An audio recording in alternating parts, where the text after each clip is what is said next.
Semangat dong. Kita semangat, kita siap untuk melayani Tuhan. Halo adik-adik, shalom, selamat siang. Jumpa lagi dengan Kak Fani dan Kak Jimmy. kita berdua sudah semangat, sudah siap untuk melayani Tuhan. Bagaimana dengan adik-adik di rumah? Wow, semua keren, semua pasti siap dan semangat ya. Rindu untuk beribadah bersama-sama kepada Tuhan. Siang hari ini sebelum kita memulai ibadah sekolah minggu kita mau awali dengan berdoa. Semua dengan sikap doa yang baik ya adik-adik. Lipat tangan, tutup mata. Nanti ikutin doa Kak Fani ya.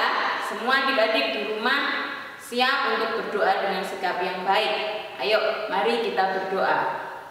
Tuhan Yesus yang baik, terima kasih Tuhan atas hari ini. Tuhan Yesus, saat ini kami sudah siap untuk beribadah kepada Tuhan. Berkati ibadah kami dari awal hingga akhir. Terima kasih Tuhan Yesus. Amin. Pada siang hari ini kita bersuka cita. Kita mau memuji Tuhan, kita mau berterima kasih atas segala hal yang sudah Tuhan karuniakan di dalam setiap kehidupan kita. Kita mau angkat pujian ya Kak Jimmy. Kita angkat pujian terima kasih 1000. Adik-adik di rumah semua bangkit berdiri ya. Kita mau bernyanyi bersama, bersuka cita bersama. Tepuk tangannya yang ada di rumah yuk.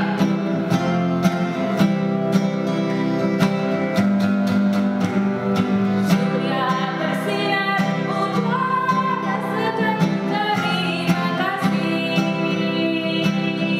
Di tepi pantai ombak bergerak, terima kasih.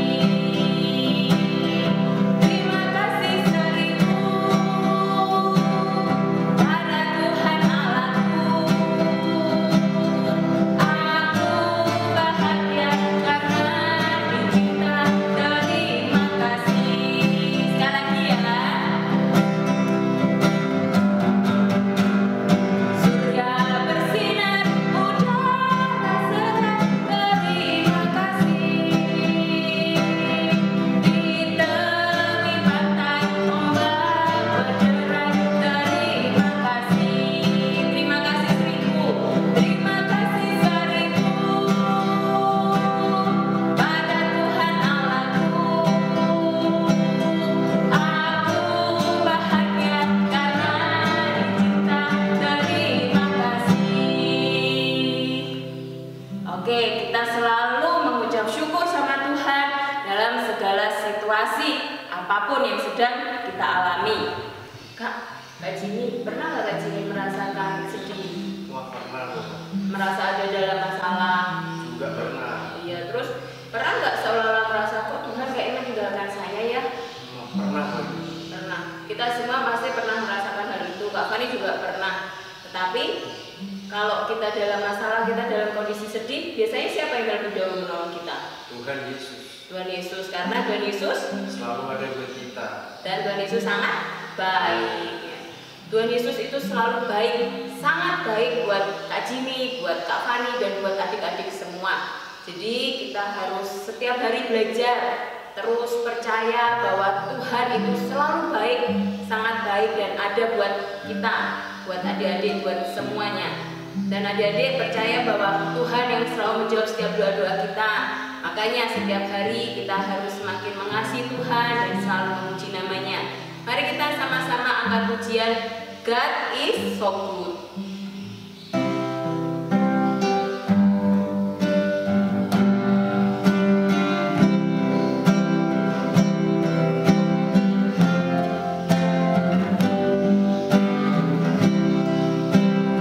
God is so good.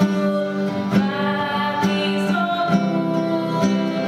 God is so good. He's so good to me.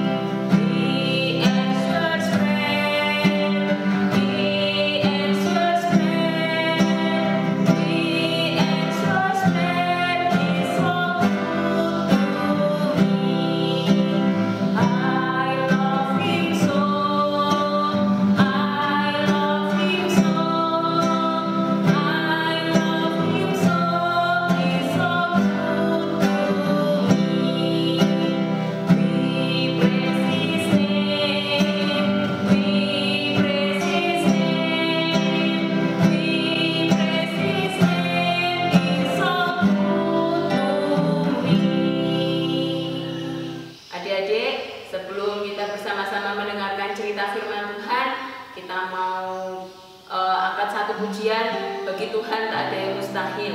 Karena kita semua percaya bahwa bagi Tuhan itu tidak ada yang mustahil. Secara manusia mungkin kelihatannya nggak mungkin, kelihatannya kok impossible ya. Tapi kita harus percaya bahwa kita punya Allah yang hebat, Allah yang dahsyat, Allah yang penuh dengan kuasa. Sehingga kita harus dengan iman kita, percaya kita sama Tuhan kita Yesus Kristus, bahwa bagi Tuhan tidak ada yang mustahil.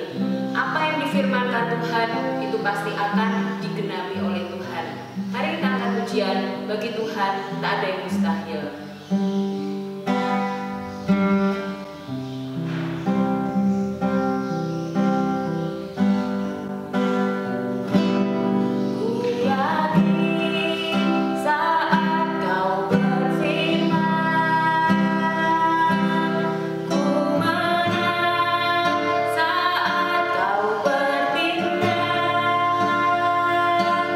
Hidupku hanya di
Selamat pagi anak-anak.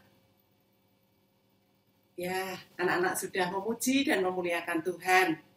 Sekarang tibalah saatnya kita akan belajar firman Tuhan bersama-sama. Sebelum kita membaca firman Tuhan, mari kita berdoa.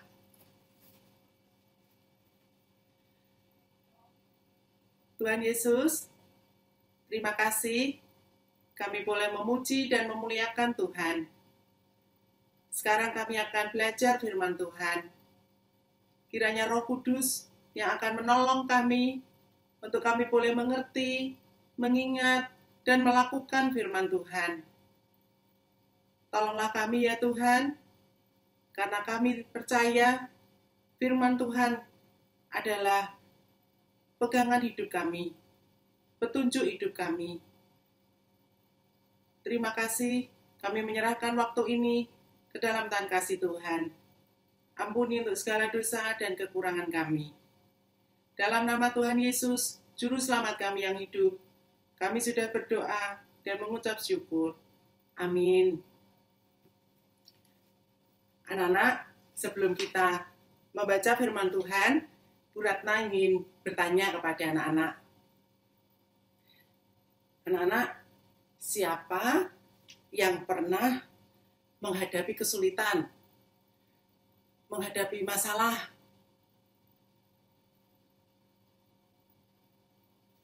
Belin, pernah? Evan, pernah? Rizky? Iya, kita semua pasti pernah menghadapi masalah. Bu Ratna juga pernah menghadapi masalah, menghadapi kesulitan. Kita semua pasti pernah. Kalau anak-anak pernah menghadapi kesulitan,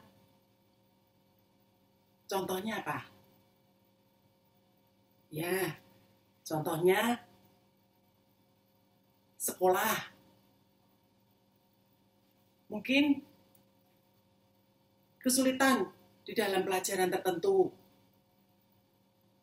Dulu waktu Bu Ratna sekolah, paling susah kalau pelajaran matematika. Bu Ratna tidak bisa. Pelajaran fisika, Bu Ratna menghadapi kesulitan. Apalagi sekarang mungkin anak-anak, pada saat corona ini anak-anak harus belajar lewat online. Pasti juga menghadapi banyak kesulitan. Nah, mungkin juga selain masalah sekolah, masalah pelajaran, anak-anak juga menghadapi kesulitan bersama teman. Kadang kita tidak punya teman, kadang kita dibully teman. Ya anak-anak ya. Atau mungkin kita punya kesulitan, kita punya sakit. Seperti anaknya Bu Ratna, dia punya sakit asma. Kasihan kalau sudah kambuh. Mungkin juga ada orang tua kalian yang sering bertengkar, sehingga kalian merasa sedih sekali. Dan juga mungkin saat ini dalam masa-masa pandemi corona ini, orang tua kalian menghadapi kesulitan keuangan, kesulitan pekerjaan. Dan anak-anak, memang selama kita masih hidup di dunia, kita pasti akan mengalami kesulitan. Kita pasti akan mengalami masalah. Nah sekarang kita sebagai anak-anak Tuhan, bagaimana sikap kita di dalam menghadapi masalah kesulitan hidup kita? Mungkin kadang kita merasa sedih di saat menghadapi masalah. Kita merasa bingung. Kita merasa jengkel. Bahkan kadang kita merasa putus asa.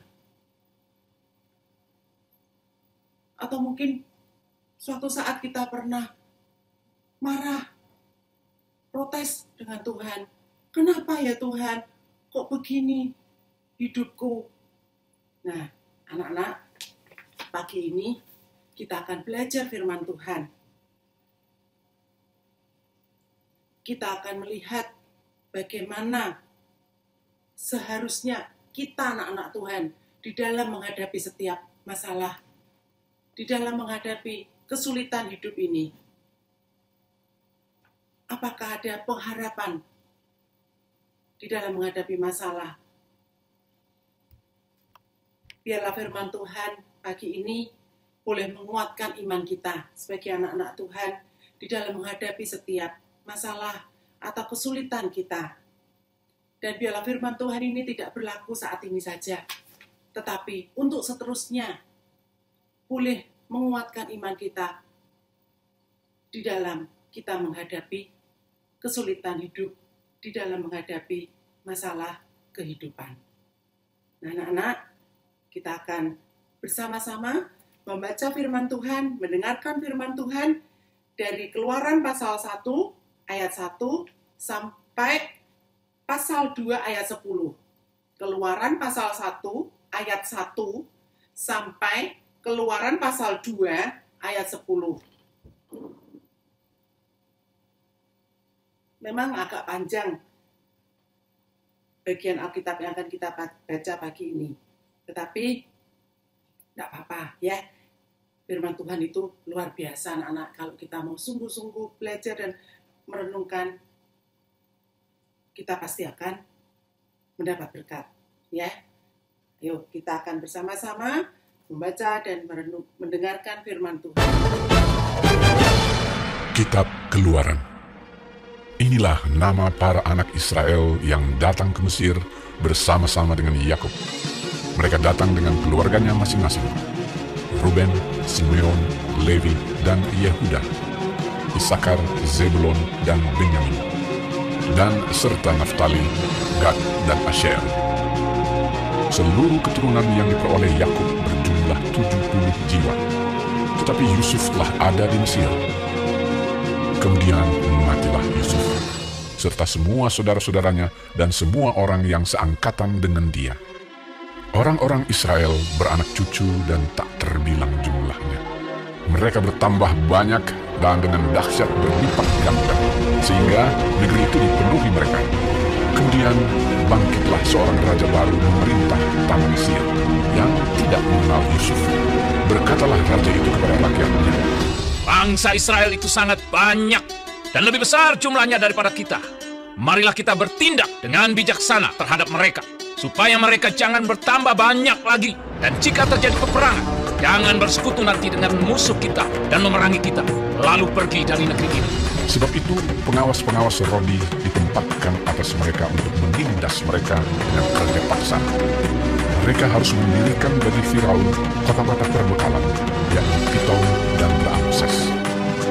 Tetapi makin ditindas, makin bertambah banyak dan berkembang mereka, sehingga orang merasa takut kepada orang Israel itu. Lalu dengan kejam orang Mesir memaksa orang Israel bekerja dan memahitkan hidup mereka dengan pekerjaan yang berat, yaitu mengerjakan tanah liat dan batu bata dan berbagai-bagai pekerjaan di padang. Ya, segala pekerjaan yang dengan kejam dipaksakan orang Mesir kepada mereka itu. Raja Mesir juga memerintahkan kepada bidan-bidan yang menolong perempuan Ibrani, seorang bernama Sifra dan yang lain bernama Pua, katanya, apabila kamu menolong perempuan Ibrani pada waktu bersalin, kamu harus memperhatikan waktu anak itu lahir. Jika anak laki-laki, kamu harus membunuhnya. Tetapi jika anak perempuan, bolehlah ia hidup. Tetapi bidan-bidan itu takut akan Allah dan tidak melakukan seperti yang dikatakan Raja Mesir kepada mereka dan membiarkan bayi-bayi itu hidup. Lalu Raja Mesir memanggil bidan-bidan itu dan bertanya kepada mereka, mengapakah kamu berbuat demikian? Membiarkan hidup bayi-bayi itu. Jawab bidan-bidan itu kepada Firaun, sebab perempuan Ibrani tidak sama dengan perempuan Mesir, melainkan mereka kuat. Sebelum bidan datang, mereka telah bersalin. Maka Allah berbuat baik kepada bidan-bidan itu, bertambah banyaklah bangsa itu dan sangat berlipat ganda. Dan karena bidan-bidan itu takut akan Allah, maka ia membuat mereka berumah tangga.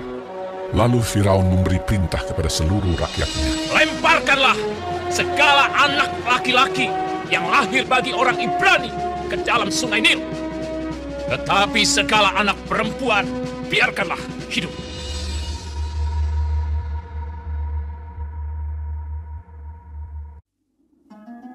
Seorang laki-laki dari keluarga Lewi kawin dengan seorang perempuan Lewi. Lalu mengandunglah ia dan melahirkan seorang anak laki-laki. Ketika dilihatnya bahwa anak itu cantik, disembunyikannya 3 bulan lamanya. Tetapi ia tidak dapat menyembunyikannya lebih lama lagi.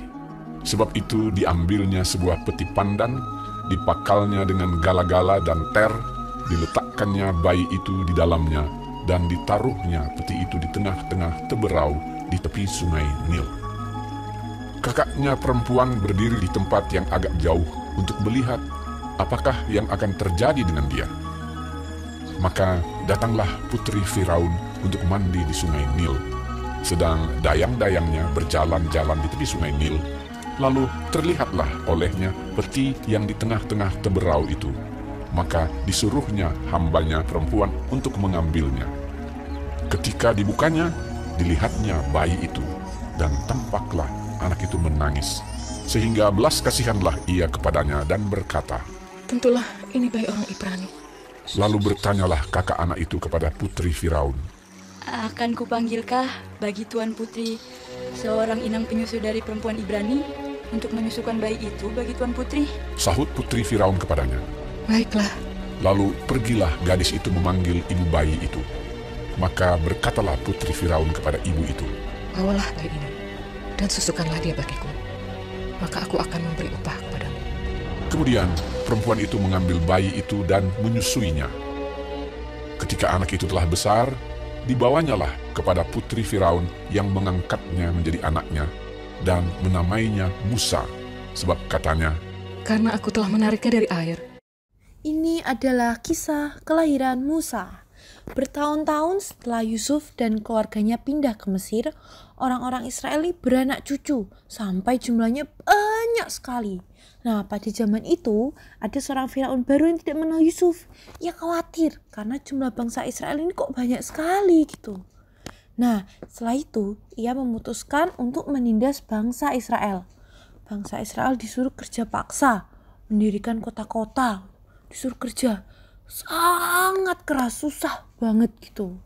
Nah, tapi kok makin ditindas, makin bertambah banyak ya jumlah bangsa Israel ini. Nah, Firaun makin takut, makin khawatir. Karena ia takut kalau misalnya sampai terjadi perang, nanti bangsa Israel akan bergabung dengan musuh, terus kemudian mengalahkan Mesir. Si Firaun ini cemas. Akhirnya Firaun punya ide. Ia memerintahkan bidan-bidan yang membantu bangsa Israel melahirkan. Katanya, kalau anaknya yang lahir laki-laki harus dibunuh. Tapi kalau perempuan gak apa-apa, biarkan ia hidup. Nah, tapi bidan-bidan ini takut akan Tuhan. Dan akhirnya ia membiarkan bayi-bayi itu hidup. Makin bertambah banyak deh bangsa Israel, Firaun makin kesal. Ia cari ide lagi. Akhirnya ia memerintahkan untuk semua anak laki-laki orang Israel harus dibunuh, dilempar ke sungai Nil. Tapi kalau yang perempuan boleh dibiarkan hidup. Ia memerintahkan itu kepada pasukan-pasukannya.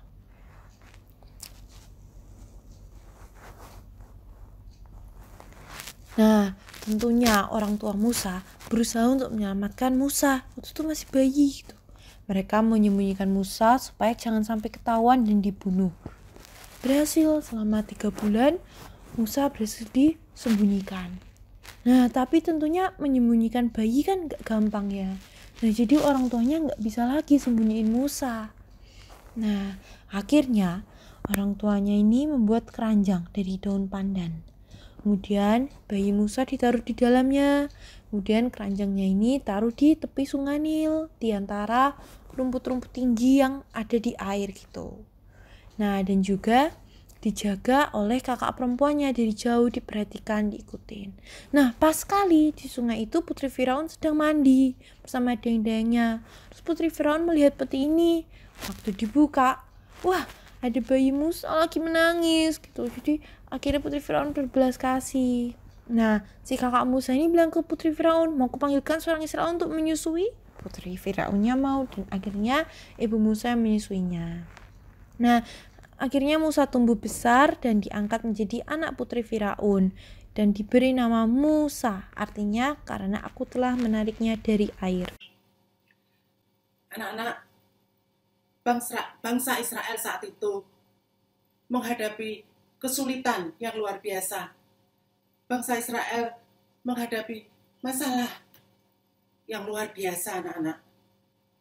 Mereka harus kerja keras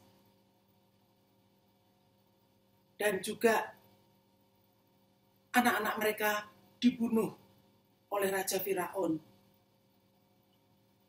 Apakah Tuhan tahu, anak-anak, apa yang dialami bangsa Israel saat itu?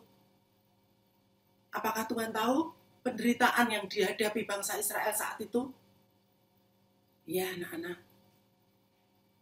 Tuhan tahu apa yang sedang dialami bangsa Israel.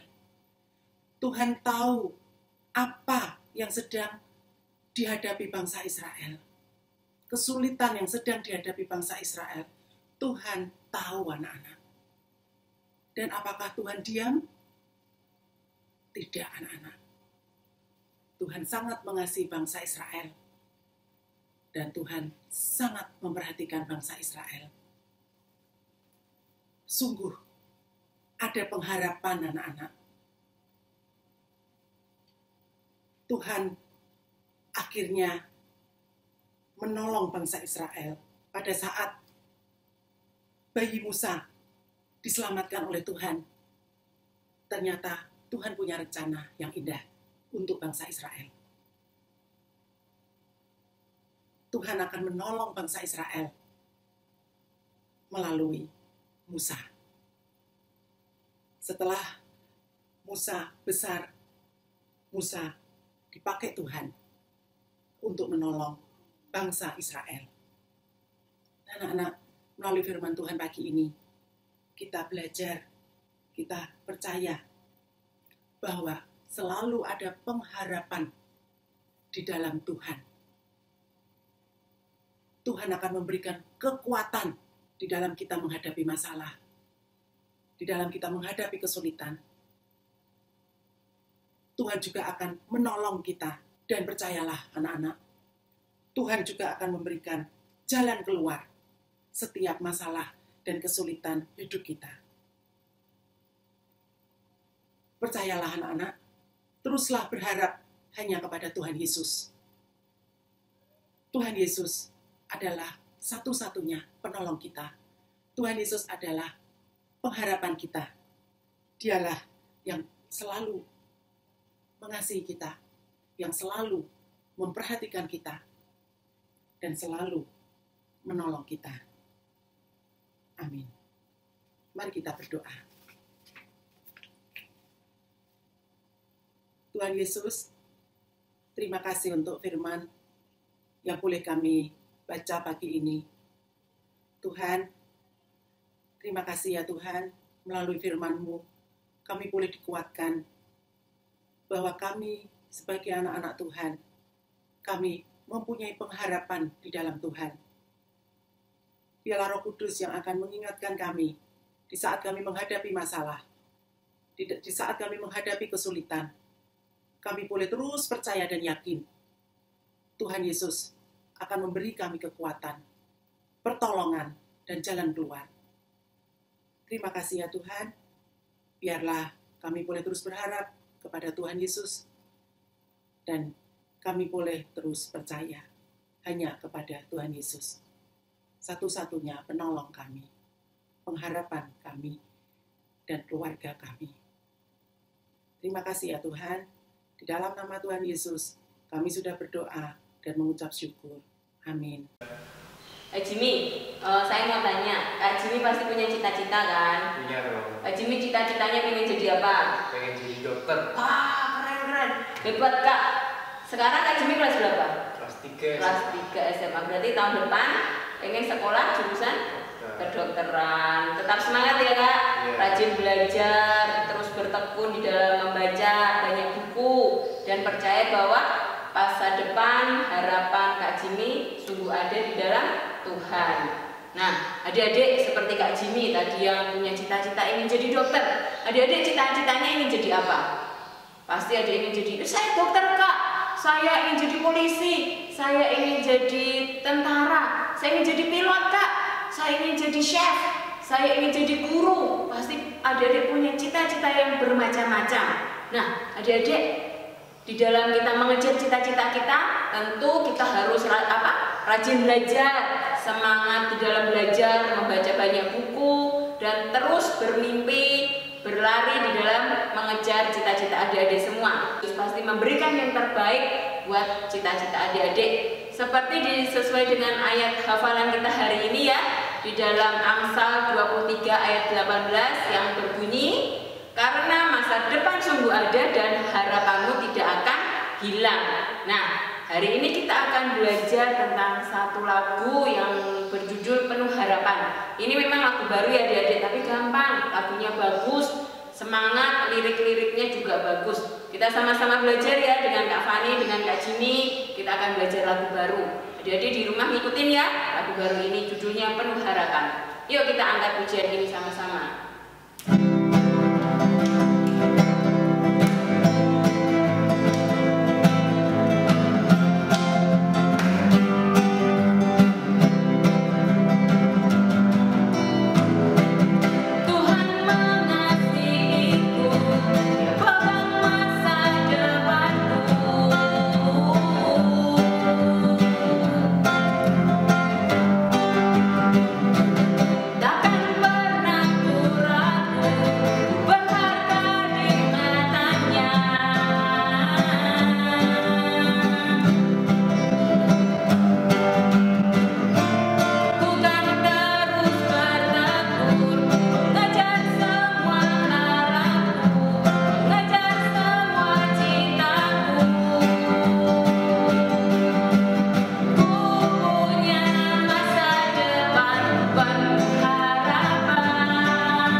terus bertekun, terus setia setia kepada Tuhan Yesus, karena Tuhan yang menjamin setiap hidup kita.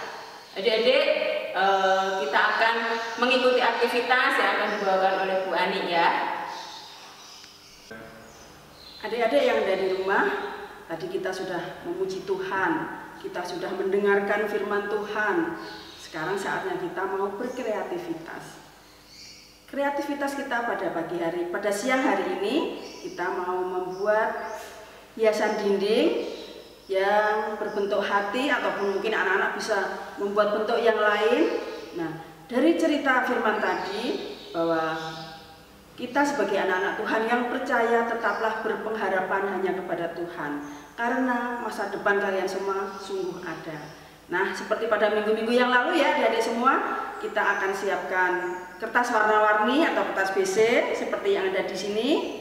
Ada alat tulis berupa pulpen, pensil, penghapus, gunting, double tip, pelubang kertas, dan pita untuk menghias. Nah, adik-adik semua, tadi Kak Fani sudah katakan bahwa di Amsal 23 ayat 18 dikatakan, karena masa depan sungguh ada, harapan tidak akan hilang. Nah, dari itu kita nanti akan membuat ya bentuk hati.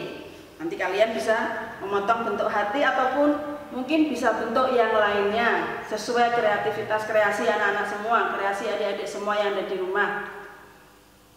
Nah, setelah itu kita mau tuliskan satu ayat dari Amsal 23 ayat 18 tadi. Setelah itu kita juga mau menggambar. Siapa yang suka menggambar? Tadi kan Bu Ratna sudah cerita ya tentang seorang bayi Musa. Nah, kita gambar bayi Musa. Kita juga buat keranjang. Nanti kita potong satu persatu, kita tempelkan di bentuk hati ini ya, sama ayat hafalannya. Lalu kita siapkan juga pita untuk membuat supaya bisa dicantolkan di dinding ya. Nanti seperti ini bentuknya. Jadi nanti bentuk hati kita buat keranjang dan juga bayi Musa dan juga ayat hafalannya. Nanti kalian bisa berkreasi, dibuat hiasan sendiri, boleh diwarnai, boleh pakai kertas yang putih baru diwarnai ataupun kertas yang warna-warni ini. Nah, selamat mencoba anak-anak, silahkan berkreasi, semoga sukses, anak-anak sehat selalu setiap hari. Terima kasih.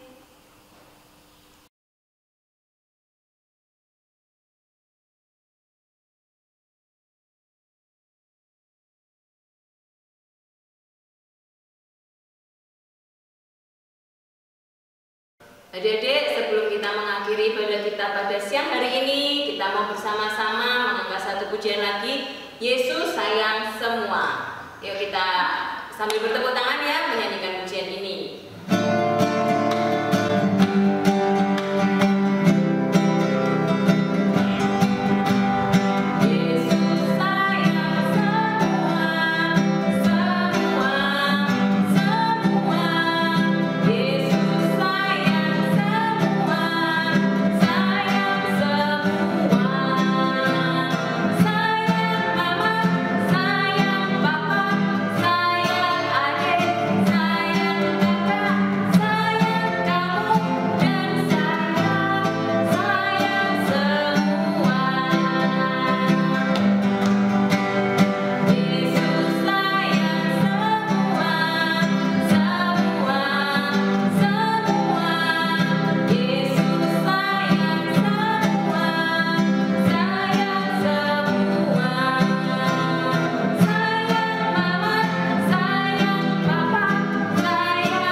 Sikap doa yang baik ya, tangan dilipat, mata ditutup, ikutin doa Kak Fani. Mari kita berdoa. Tuhan Yesus yang baik, Sungguh kami mengucap syukur Tuhan sudah menyertai ibadah sekolah minggu dari awal hingga akhir. Terima kasih Tuhan buat puji-pujian yang boleh kami nyanyikan, buat firman Tuhan yang boleh kami dengar. Tuhan, ajari kami untuk terus percaya bahwa masa depan kami penuh harapan di dalam Tuhan. Tuhan Yesus, sertailah aktivitas kami selanjutnya. Terima kasih Tuhan, terus lindungi dan jagai kami. Dalam nama Tuhan Yesus, kami berdoa dan mengucap syukur.